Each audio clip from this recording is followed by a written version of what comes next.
And now, two guys who survived running with scissors, Aaron and Jonathan.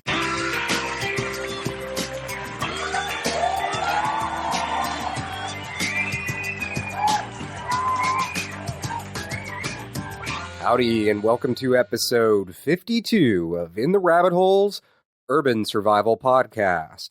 In this episode, we set your city on fire in a white-hot rage with total disregard to point out your vulnerabilities.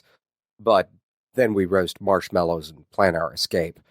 We're your hosts, Aaron and Jonathan. And you are in the rabbit hole, safe and sound.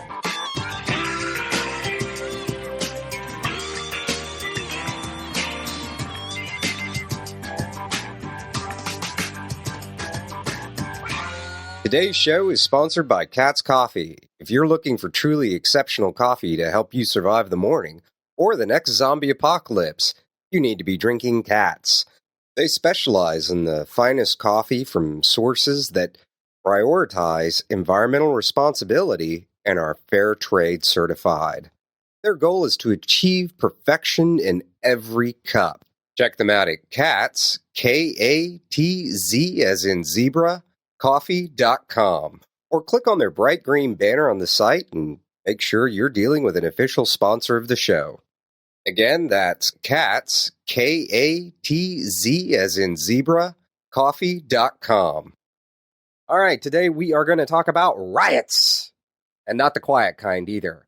But before we do that, we're actually going to bring up a topic. We've talked about it a little bit in the past. Actually, we talked about it in the anniversary show and the show before the anniversary show about what to expect going forward in 2012 and how preparedness is going to become more mainstream. But Jonathan, you've actually found there's a bunch of shows coming out.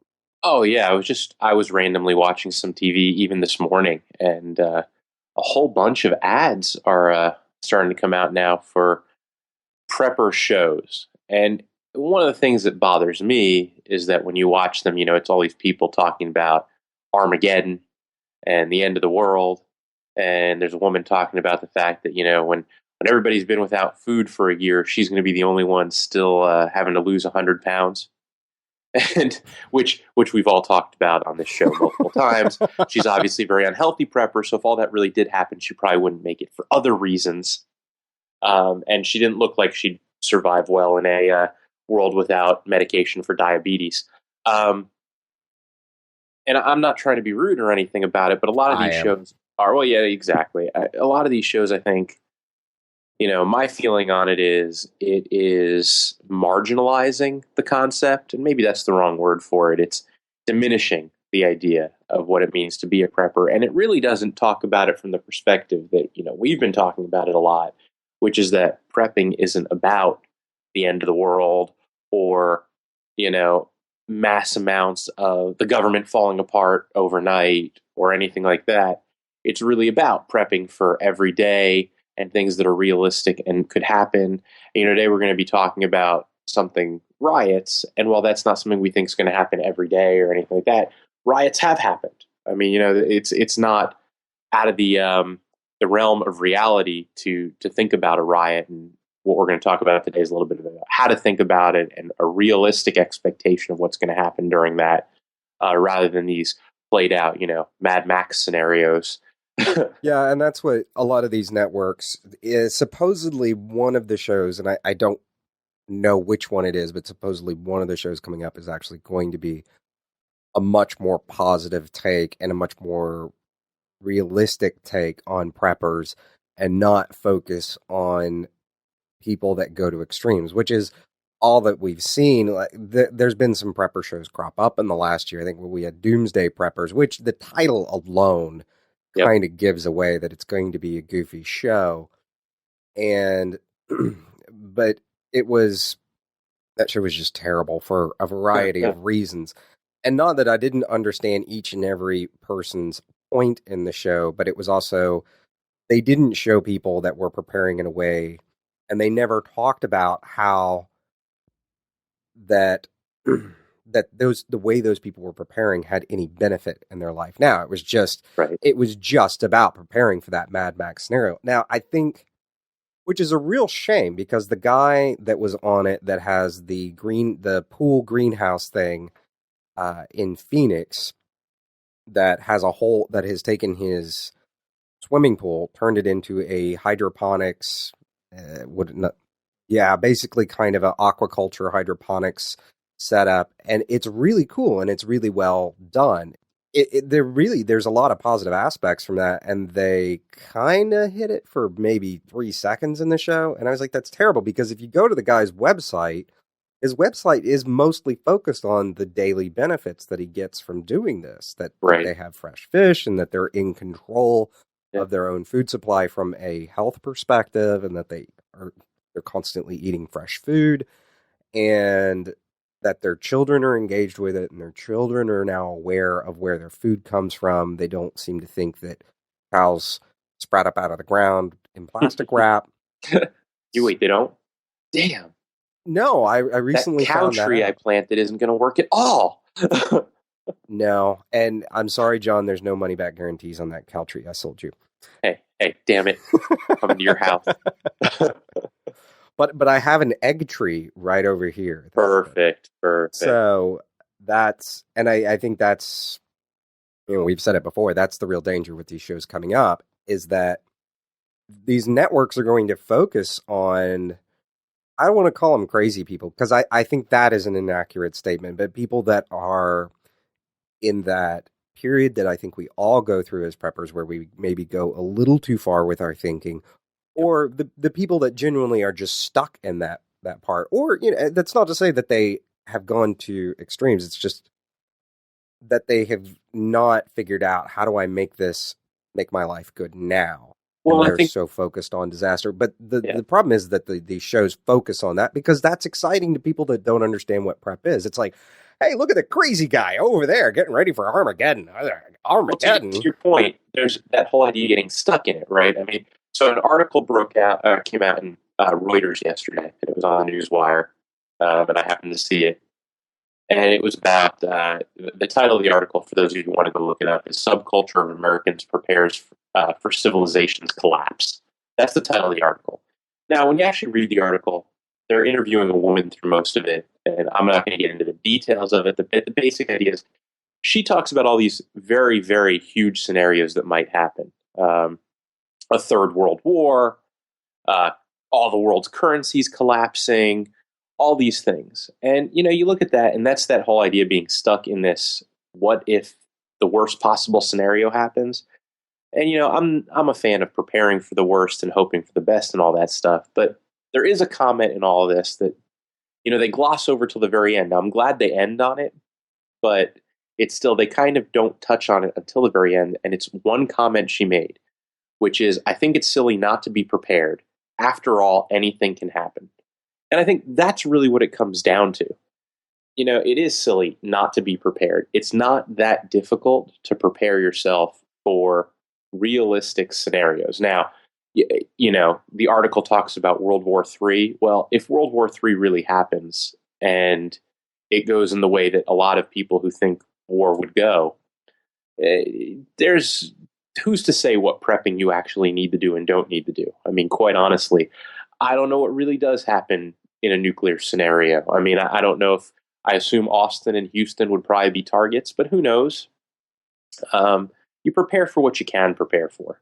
You don't have to go nuts about it, but that whole idea of people getting stuck in the worst case scenario concept, that's a bad one. And it does put, for the mainstream, it sheds a negative light on prepping. But that's why, all of us are out there. All of you listening and us, we're not about that World War III scenario. We're really all about, what's more likely to happen. There is a job loss scenario in this country that's gotten huge. 8.5% of this country is unemployed right now. And that's the posted numbers. Realistically, I'm sure it's much higher. Let's say it's 10%, and that's probably still low. That means, 1 in every 10 people is potentially unemployed or could become unemployed soon. Those are realistic things to get prepped for, and we talk about it all the time, and I know all of you know that, but it's just so disheartening to see these shows talking about all the stuff we tell you to kind of relax about, then they try to get everybody all worked up about it. And that's not to say that we don't personally get worked up about some of these things from time to time. But I think one of the things we've learned to do over the years is to have intelligent conversations about them that can often lead to juvenile conversations about Oh them. yeah, all the time. But then we always bring it back, and it's always like, yeah, that's there's no, at the point that we're in our lives, and I think this is the important acknowledgement, the point that we're in our lives, we are not in a financial position, and that's really what it would boil down to get ready for a nuclear holocaust, because you would have to have the land, and you would have to have the appropriate structure underground, and you would have to have the proper support systems in place. I mean, the government spends God knows how many millions of dollars, if not more, on each of those installations that they've built for I it. think it's billions. Probably nowadays, yeah. But it's, I mean, you think about how long you have to have food for, and what is life going to be like afterwards, and there's a lot of, and so you get into when we get into these really big, scary scenarios, that the level of effort just goes through the roof. And so we go back to preparing for everyday life and the things that can happen. And worldwide economic collapse is like a big topic right now. And that's certainly not outside the realm of possibilities. But the prepping you're doing today shouldn't necessarily be affected by that. Because if you're prepping as best as you can, within reason, and not driving yourself into debt to prepare, there's nothing more you can do. It doesn't matter what's coming. It doesn't matter if the system collapses or not. You were doing everything you could do, which leads us to the point is you should be doing everything you can do, whether or not there's a big scary thing on the horizon. Because, well, let's face it, there's always a big scary thing on the horizon. Whether we're talking about economic collapse or whether we're talking about Godzilla, it doesn't matter. There's always something. So, and the idea especially being staying out of debt and not going bananas and doing unrealistic things or things that you can't actually afford to prepare, because that would be just as harmful to you in an economic collapse. So Exactly, yeah. You don't want to stretch yourself to those points where you put yourself on shaky ground. Yeah, because then you're not prepared. Yep. It's counterproductive. So, but speaking of economic collapse, which is certainly a potential cause of today's big topic, which is riots. And in my show notes, I have roots written. The roots of riots. That was why I wrote roots. So yep. The roots of riots. Sorry, I brain fart there for just a second. That's awesome. Yeah, it's been a long week this week. I'm a little off my game. But, so what are the roots of riots? Well, we talked about riots, and it was the last time we talked about riots was, God, I think that was actually a year ago that we talked about riots. But we were talking specifically about the riots that were going on in the Middle East and what was causing them and what to be concerned about and things like that. But today's show, as we talked about in our lead up to the new year, is going to be a more detailed look at riots, which is kind of what we've been promising, is that we're going to start getting into some more bigger topics with more detail and really kind of look at them. And most importantly, look at whether or not and to what extreme we should be concerned about them. Especially, by the way, as urban preppers. Oh, yeah. We're going to really be focusing a lot more this year on less than the general prepping concept and much more on the show topic and the topic of the website of urban prepping. Yeah. And riots are a really big one. And I think riots are something that people should be concerned with, especially considering that we are in shaky economic times. But I think, as we were joking around a minute ago about the roots, which did have a purpose, what are the roots of riots? Well, there's a couple, but they're really, in some way, shape, or form, they're really all the same. There's really only two that I've really been able to discern, two big major causes. We'll start with the simple one first, or the not so much the simple one, but the main one that we usually see riots of any major scale come from, which is a threat to an entitlement. And this is not, we're not speaking of entitlement in the political sense that whether or not to cut entitlements. It's more of a, well, what is an entitlement. Yeah, although those political entitlements, when they get cut, that tends to be the kinds of thing that can lead to rioting and such. When somebody feels like somebody's, I think that's what we're talking about here, which is that threat to, it's amazing how many old people will actually get violent when you tell them that. I'm not even kidding. They were showing video actually from the 1980s when there were actually cuts to Medicare. And they were showing these people who really did have, and I'm not even kidding, they had walkers and wheelchairs and canes, and they were pounding on this senator's car. I mean, they broke his windshield. I mean, this was a bunch of people who were all easily past the age of 65, into their 70s, some of them in their 80s. And, you don't think of the elderly as rioting, but you take away something they believe they're entitled to, even if it's not theirs per se. It could be something that, is being given to them because of other taxpayers' money and such. Not to take this too political, but but that threat of entitlement, or removing that entitlement, led them to destroy a senator's car. I mean, that's just the seed, right? So, I mean, if you have a group that's a little bit more motivated, that could be the seed for mass rioting. Yeah, which we'll come to in a little bit, but it really is. And I think in a more general sense of an entitlement is anything that a person feels they're owed or due. And that comes in one of two ways. Either it is something that, as Americans, we feel is constitutionally inherent, that whether God or however you believe that your natural rights, thank you, were bestowed upon you. But so we have life and we have liberty. And those are kind of like the two big ones. Like you are entitled to those two things.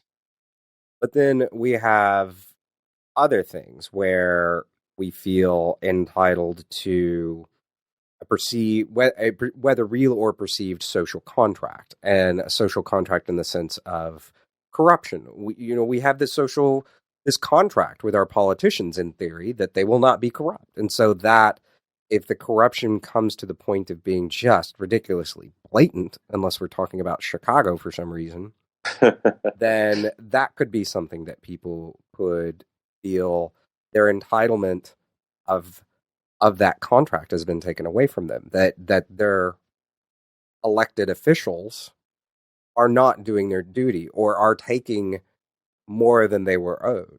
So that can be something that really, that's like the big trigger right there. Like, you took what's mine and I'm tired of you taking it, and damn it, I want it back. And I think we're going to go into why we're kind of leaving it out of politics, because it doesn't matter who you are. It doesn't matter if you're a Democrat. It doesn't matter if you're a Republican, if you're a Libertarian, if you're green movement, blue movement, purple movement, red movement. It doesn't matter. If somebody is taking away something that you feel entitled to, then if enough people get angry enough, it's going to turn into a mob, and it's going to turn into a riot.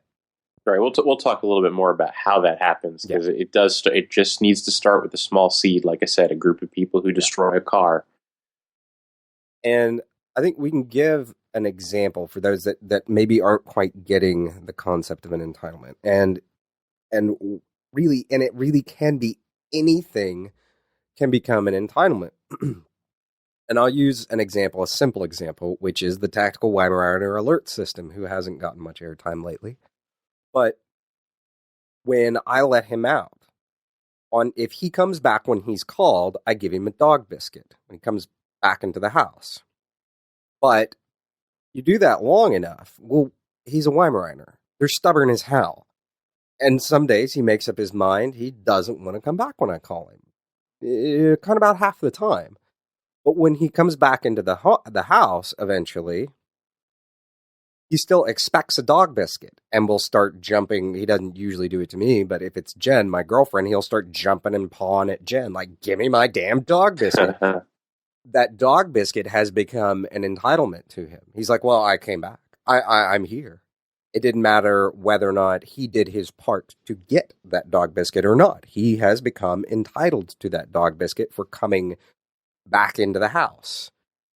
So that's kind of a very basic level. And there's people in the audience probably, well, I'm not a dog, or they're not dogs, they're people. No, but that is a root behavior of all animals. All animals, whether we're talking about human beings or we're talking about dogs, cats, anything, over time, if you keep giving something, eventually they're owed it. They're due it. Hey, that's mine, whether it really is or not. So, but without beating up that topic too much, I think we get that. But to kind of move on to the next kind of riot is something a topic we touched on a little bit in the past, which is a phrase that I think we coined it. I don't think I've ever heard anybody else use it, which is societal context. Which is to say, if your area, and this can kind of come back later to locations of riots, but societal context is basically the idea that if riots happen in the past in your area has then become that much more likely to see riots in the future, because in some way, shape, or form, on some level, it has become socially acceptable to have riots or to riot for something. Whereas opposed to if you have an area that's never had riots, it's probably very unlikely to ever see a riot. Right. If you live in downtown Los Angeles or in areas around Los Angeles that have had riots before, a better chance that you're going to see them again.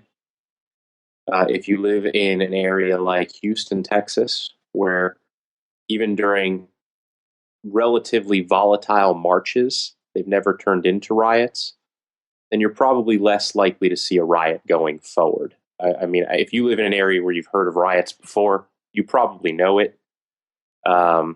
You probably also don't live in the middle of nowhere. You're probably living in like a place like LA or near Compton or something like that. And again, I'm not throwing this out for any other reason, but to point out that there is a locational or societal context to it. Yeah, and that same behavior is seen in kind of a copycat behavior is seen in a lot of other things. I know there was I can't remember the name of the book right now. It just left my head. But it was one of the books on who survives and when, and how it was a study of who survives disasters. Mm-hmm. And it was not a very good book, but it had some interesting information in it. One of which was there's airlines will see a spike in crashes if after a pilot has crashed a plane. And it's usually when that happens, and the context of that was that the pilot purposefully downed the plane, like rammed the plane into a mountainside to commit suicide. They then will see a spike for a period of time. The airlines will see a spike for a period of time in crashes and random stuff because there's this kind of backline thing. Well, it's now become acceptable or more acceptable. Not necessarily that it's become acceptable, but there's a basis for it now. Hey, that guy Bob over there did it. Maybe I'll do it too. Mm-hmm. So one of the things you tend to see around rioting is also the idea of looting, and I think it's the same thing there, right? So we've had many storms. I lived in Houston for a very long time. Now I'm not too far from there, but Aaron, you lived there your whole life. I don't remember hearing a lot of looting stories ever in Houston, even after the worst of hurricanes. Yeah. On the other hand, hurricane hits Louisiana, and it's kind of like it happens immediately, or it hits southern Florida, and there's no question that there will be looting. Yeah, or a lot of the islands. And we've talked about that before too, but there's two things in play there. One, there's societal context, and then there's also the context of what is holding back the tides of those looting. Because so you run into, and this kind of comes into something we're going to get into in a second, talking about like the sports riots. But it's also, how does law enforcement, how have they traditionally responded to stuff like that? Are they quick to use force? And right. I mean, we can use the term force loosely to encompass a lot of things, and your leanings one way or another about the use of force or ours is not really relevant to the conversation. It is what it is. We're pointing out that in areas where you see that law enforcement is more likely to respond more quickly with force of some kind and definitive force, you do see less riots. Well, I think the other part to that equation is where you see citizens more apt to either because they're entitled. Let me rephrase this. I'm trying to think of the right way to phrase it because I don't want to say entitled. I believe everyone has the natural right to defend themselves and their property. But in areas where you have the law backing that right legally, I think you have less of those things as well. So where I as a homeowner can defend my home with deadly force, you are less likely to enter my home without my permission. On the other hand, in areas where you don't see that as much and you see more of a negative connotation to that defense of property and life, or life and property, doesn't really matter. I'm not doing it in order of importance, but where you see less of a societal acceptance of those rights, I actually believe you see a higher instance of violent looting and rioting. Oh, absolutely. I would totally agree with that. Yeah. And I think, so we've talked a little bit about where that all is coming from, but within, why do we see them so much in cities? And I think in part, a riot really needs a critical mass. Mm-hmm. We were joking before the show that it's, 3 people is not a riot, it's a party. 50 people is a riot. 50 people out tearing things up is a riot. And I really was only joking about the party part, but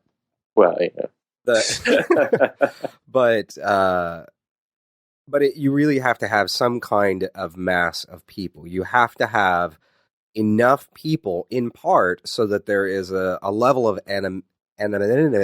Can't get the word out. Anonymity. Thank you. No problem. There has to be some level of there is enough other people that I'm just another face. I'm not an individual.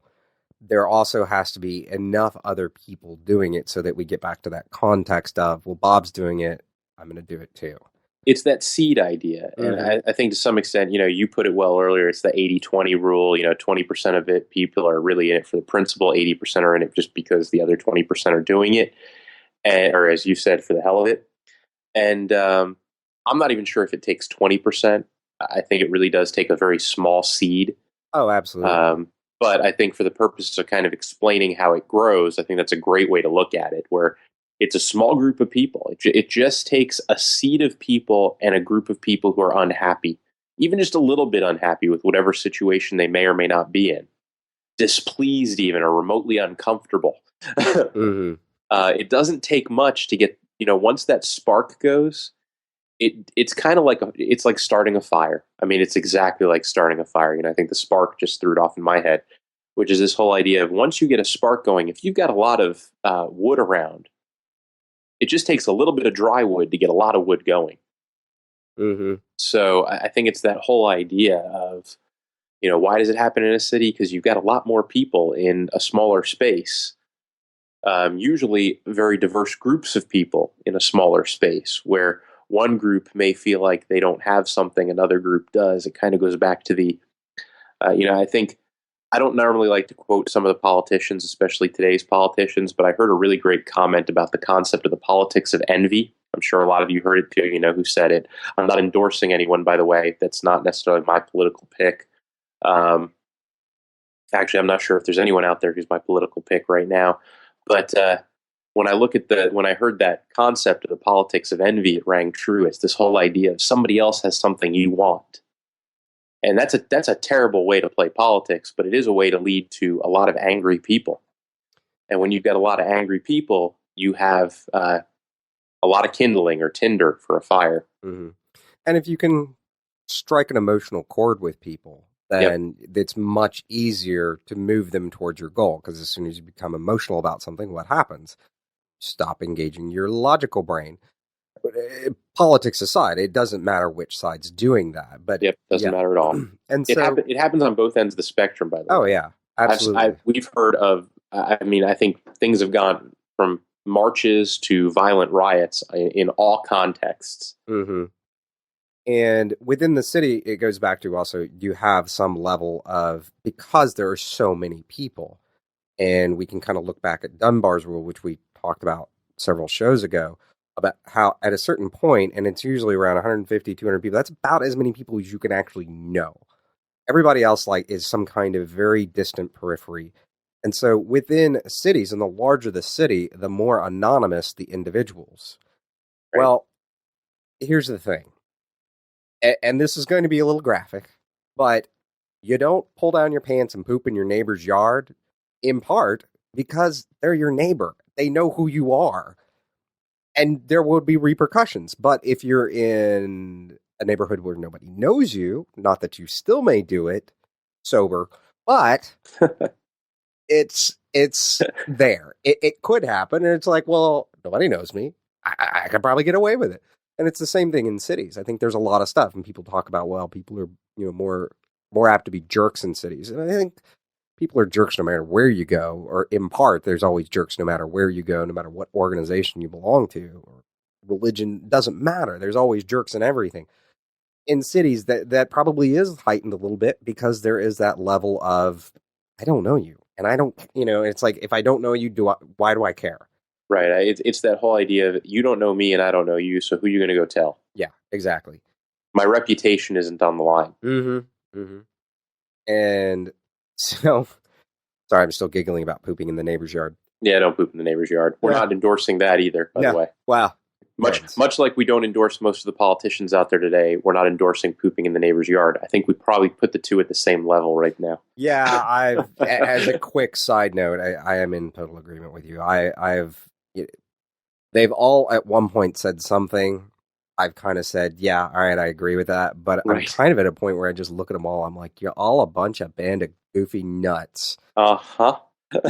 And I mean, we've never really, we do kind of try to hold back our political leanings, but I mean, we are both libertarians. And for a while, I was really like, Ron Paul's the big guy. And this is not, anyway, I'm not speaking ill of Ron Paul to anybody out there that is a big Ron Paul sets the sun, the moon, and stars. I just kind of, there's stuff that's come up about him lately, and I'm just kind of like, wow, shit. Now that he in my mind, for my vote, like, he's just another politician.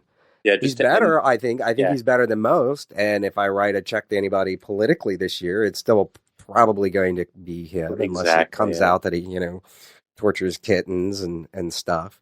He doesn't strike me as the type. But to kind of get off the political stuff, it just quick rant. But anyway, right? Exactly.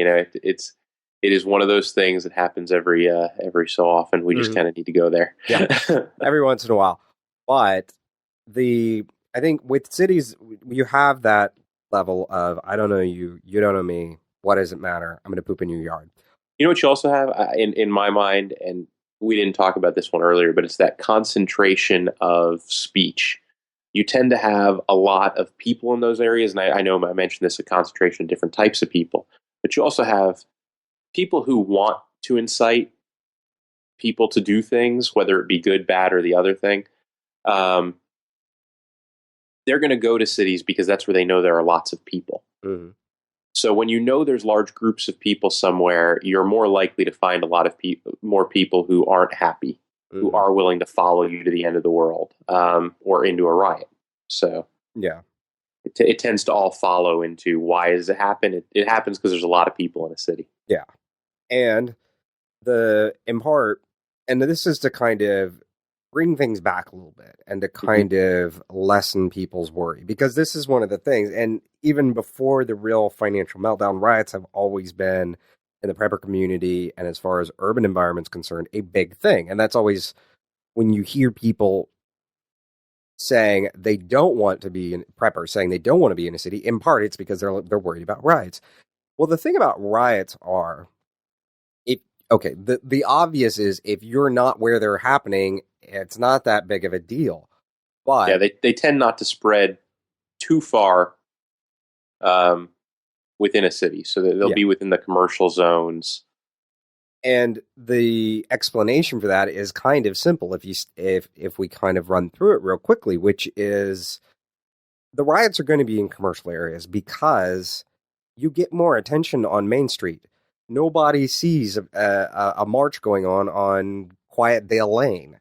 So you're not going to see, in large in part, by and large, you're not going to see riots spreading into residential areas. Unless we just have some massive class warfare explosion, which I don't even see that. In the realm of things, I just don't see it going there. Right, and not that type of class warfare. I could totally see a march happening, again, on banks or something like that. Yeah. Where people, again, it's going to affect commercial areas, large areas of commerce, like Aaron said, Main Street, the main thoroughfares of a city, areas where you've got visibility and media. Yeah. And riots usually start from some gathering of people that have something to say that they're angry about. They're obviously not going to riot if they're happy about something. Well, that's not. We need to come back to the sports riots in just a bit, and I think we talked a little bit about that a little while ago, but we'll come back to it. But these people are looking for high visibility, and so they are going to be in the commercial areas, the downtowns, the main streets, those areas. That's where it's going to start. And that's really where it's going to stay contained to. That's not to say it doesn't have and can't have a serious disruption on your life. But if you don't live or work in the real center core of a major metropolitan area, you're probably not going to actually be directly affected. Your home's not going to be directly affected by it, which brings us to, what do you do to stay out of them? And the simple answer is, don't be where they are. If you see protests going on, don't go to that area. When we were having the Occupy Houston going on here, right, I was riding in the car with somebody. I don't even remember who. I think it was a family member, but I was driving, and they were like, "Oh, well, go this way and that way, and it's faster." And I'm like, "No, that takes us right through the middle of the protest." And I couldn't believe the person looked at me and went, "What protest?" And I was just like, "Really? Are you serious? Do you not watch the news?" And it wasn't that it had nothing to do with whether or not I aligned with those people or not. It didn't matter if I aligned with them one way or the other. I wasn't going to go anywhere near it because I know there is, like Jonathan was talking about a minute ago, there is tinder there. There is the potential for that to go very badly, very quickly. There's old sayings. I'm sure every grandmother's probably said some version of it at some point, but it's kind of that whole idea. If you don't want to go looking for trouble, stay away from trouble. I mean, it's not a complicated process of, all right, that looks like an angry mob. Do I really want to be part of that? Probably not. I mean, especially if you're listening to the show and you're one of the people who are prepping and not wanting to get involved in the worst case scenario. It's, if you want to stay out of trouble, it's not a hard thing to do. No. Unless you're, 21 years old and a single guy or something. Well, that's then different. It kind of, it tends to go wherever you go. Yeah. But for those of us who are a little more stable in our lives, it's pretty easy to stay out of trouble. But the other major effects and drains of a riot they affect commerce. Usually that, since it's happening in the main commercial area, it tends to shut down businesses. We have had stuff, again, this is not a negative or a positive about the Occupy movement. I think we've already expressed our views on that. But if those movements are intent or have the side effect of shutting down lane shipping in some way, shape, or form, whether it be planes, trains, or automobiles, that has an effect on your supply lines, your grocery store supply lines, and everything else. And it's kind of, this goes back to, if you had food and water, it's not that big a deal. It's an annoyance. Your neighbors that were unprepared might have a real hard time with it, but if you're prepared for it, then it's not that big of a deal. It becomes an inconvenience. Mm-hmm. As long as we're talking about riots that get taken care of quickly, and by quickly, I mean 72 hours. Where, as opposed to like what we were seeing in Egypt, where the riots were going on for, how long did they go? Well, in part, they're still going on. Some of them are still going on. Yeah, I think that's a totally different animal than those of you in the U.S. who are listening to the show. And, we're thrilled that we've got some international listeners as well. I think most of the show will focus on the U.S. still for now. But in the U.S., I don't think you're going to see anything that goes on to that degree. If riots and looting and typical bad behavior goes on for days, that's probably going to be a lot. Even with for those of you who remember the news after the OJ trials, or the OJ trial, there was rioting. I mean, it did happen. It happened in different places. With that came looting and violence and all the things that normally follow rioting. But at the end of the day, all of that subsided pretty quickly. And I don't think you'll see quite the same level of rioting and looting that you've seen in Egypt or Saudi Arabia or Syria. No, we would have to come to a very dark place in history for the United States. You'd see that coming for a long time. Probably. You'd see it coming for a while. I mean, there are extenuating circumstances where we could potentially see that happen very quickly, but those are really major issues that, again, it goes back to those are outside your realm of control. So as long as you're preparing to the best of your abilities now, there wouldn't have been more that you could have done anyway. So don't fret over it. Don't lose sleep over it. But the other issues that you see come up during those times is law enforcement has to be focused on those. They are the biggest. They have the biggest political implications. They have the biggest societal implications. And so law enforcement is going to be focused on the riots. They're not going to be focused on the guy breaking into your home. And so we probably see a rising crime and a serious drain on emergency resources. And that, because that, where you're going to have riots and looting and violence and everything else, you're going to have people getting hurt, and you're going to have medical emergency responders having to deal with that and having to tend to the law enforcement officers that are getting hurt or whatever else, whoever's getting hurt, they're going to have to be tended to. So we run into issues there. And these are kind of the impacts. But what we're trying to do is walk it back and explain in part why it should not be as big of a concern to people as I feel a lot of people are worried about it. We can get into some other nuances that are sort of related about people that worry a lot about, oh, well, I've got gangs in my area. And my answer to that is move. If you have gangs in your area and you're worried about it, the simple answer is, and I don't even think I'm really oversimplifying it, it's move. And if your complaint is, oh, well, I'll lose money on my house, and it's like, well, what's more important to you? Set your priorities. If you set your priority that whether or not you'll lose money on your home or whatever else, or it's inconvenient, then that's your priority. Stop complaining.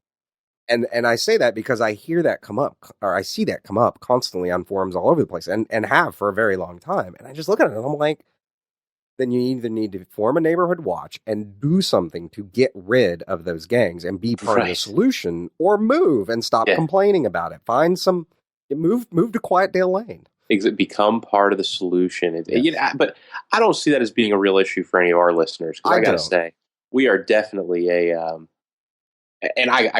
just going to throw this in there because this year the past year has been great. And going into this year, is it me, Aaron, or have we gotten more emails in the last month than we've been getting, all year last year? I mean, it's just been great to hear. Maybe not more, but we definitely got a lot this month. It's been, I wouldn't say it's more, but I would say it's been a definite rise. Yeah, the faucet's been turned up. And I got to say, all of you are some of the best preppers I've had. People, forget preppers, people I've had the opportunity to say that I even know as email acquaintances.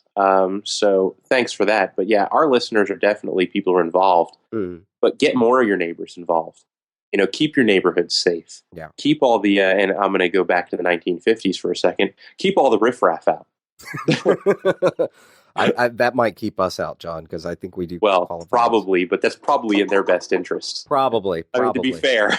Yeah, that's true. I mean, yeah, I'm a general nuisance. Exactly. I mean, you're going to go poop in your neighbor's yard. I'm considering it. I may, but that's only because he deserves it. But not because I dislike him, just because. But I think we can move on from here and talk about planning. which is, bugging in versus bugging out. And I think the same rules apply here, no matter what disaster we're talking about, whether we're talking about riots or we're talking about hurricanes or whatever.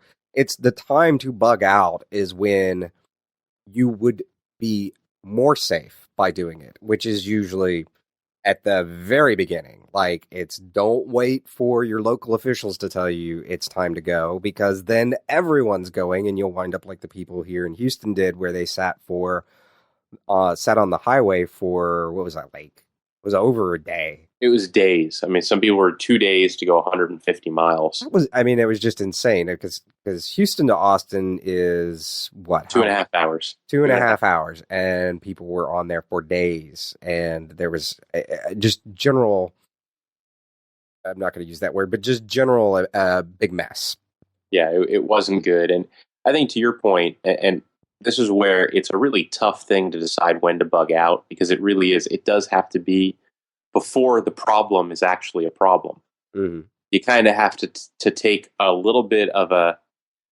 There's a little bit. I hate to say gamble, but there is a little bit of that. You have to make precautionary leap. Yeah, you have to make the leap of saying, you know what, I don't need to be here if it does happen, so I'm just going to go. And if it doesn't happen, well, great. And if it does, well, I'm out. Mm.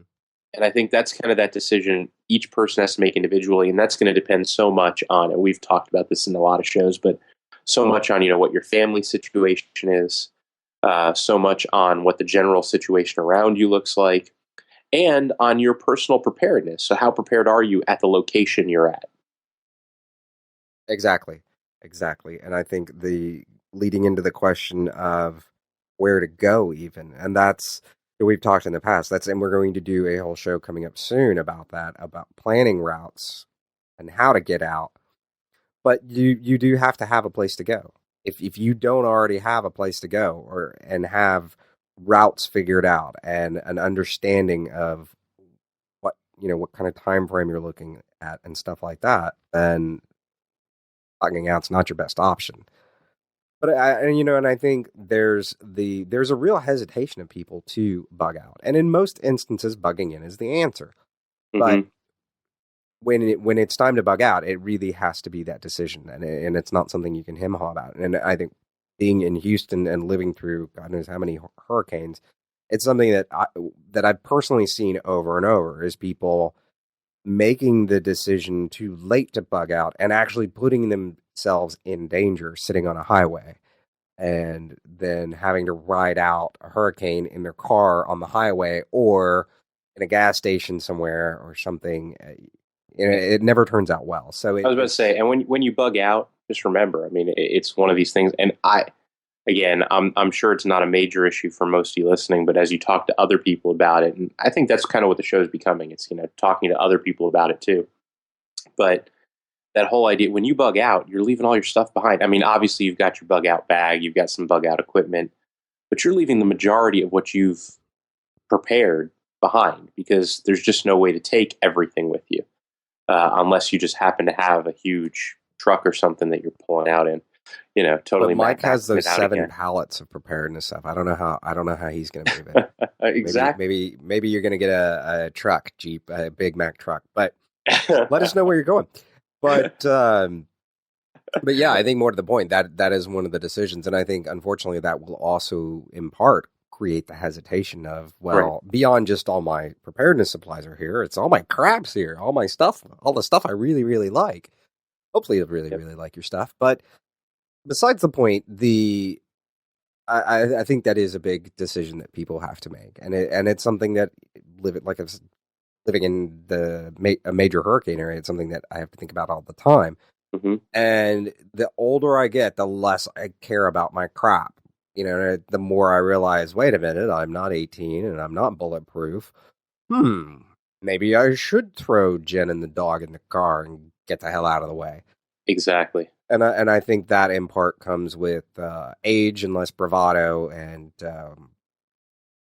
a little more maturity. And I think that's... And, part of it goes towards that family discussion we were having earlier, which is a sense of responsibility for someone else. Mm-hmm. In this case, Jen. Mm-hmm.